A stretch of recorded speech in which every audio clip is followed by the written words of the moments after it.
السلام عليكم. ازيكم حبايبي عاملين ايه؟ يا رب دايما بخير وسعادة.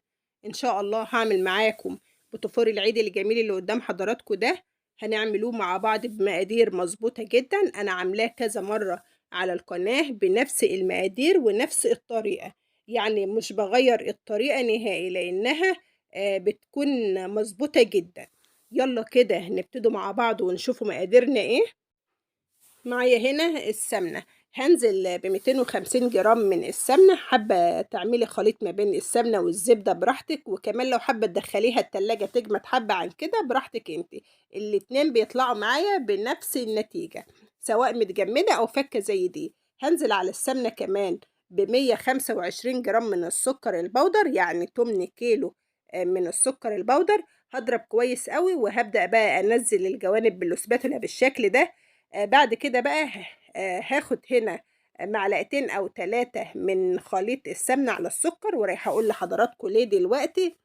بعد كده بقى هنزل على الخليط ده بيضتين بدرجة حرارة المطبخ. هنزل كمان بالفانيليا.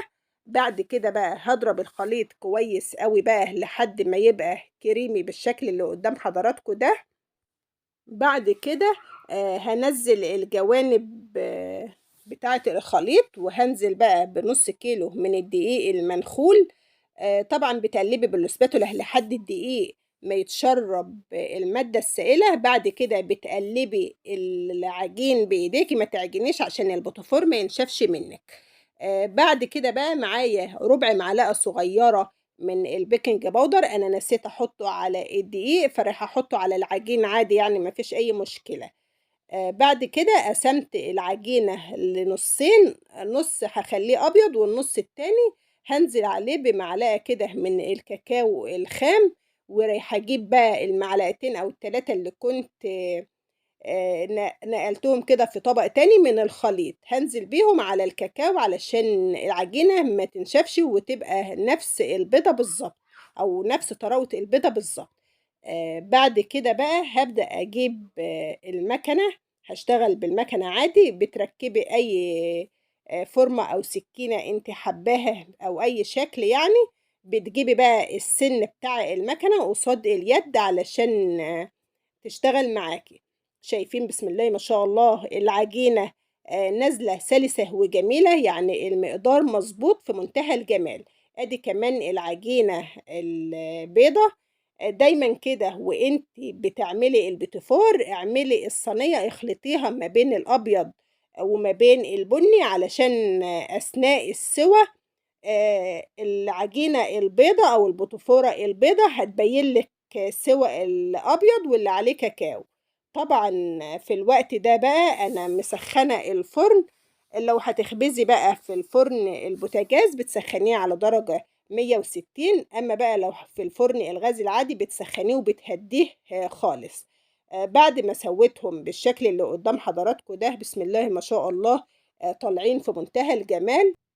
شايفين بقى البوتوفور وجماله الرسمة.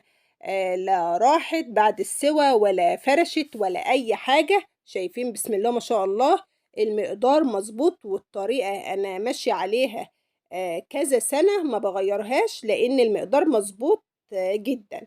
شايفين كمان قد إيه ناعمة وهشة ومتماسكة في منتهى الجمال، قد إيه طالع في منتهى الروعة. بعد كده بقى معايا هنا الشوكولاته البيضاء والشوكولاته البني. مسكت كل لون كده قطعته حطيته في كيس من اكياس التلاجة، نزلت عليه بمعلقتين 3 من الزيت وربطت عليهم وحطيتهم تاني في كيس عشان ما فيش اي ميه توصل لهم ولا حاجه. حطيتهم في طبق كبير ونزلت عليهم بالميه المغليه وغطيتهم، سبتهم في حدود 10 دقايق كده. ساحوا بقوا بالجمال اللي قدام حضراتكم ده. بعد كده بقى جبت أطباق وفضيت الشوكولاتة دي في الأطباق بالشكل ده. وبعد كده بقى جرنشي وزوقي زي ما انت حابة. دايما اختاري السهل البسيط، ومحدش بيفرض على حد حاجة، كل واحد وذوقه وكل واحد المتواجد عنده بيشتغل بيه.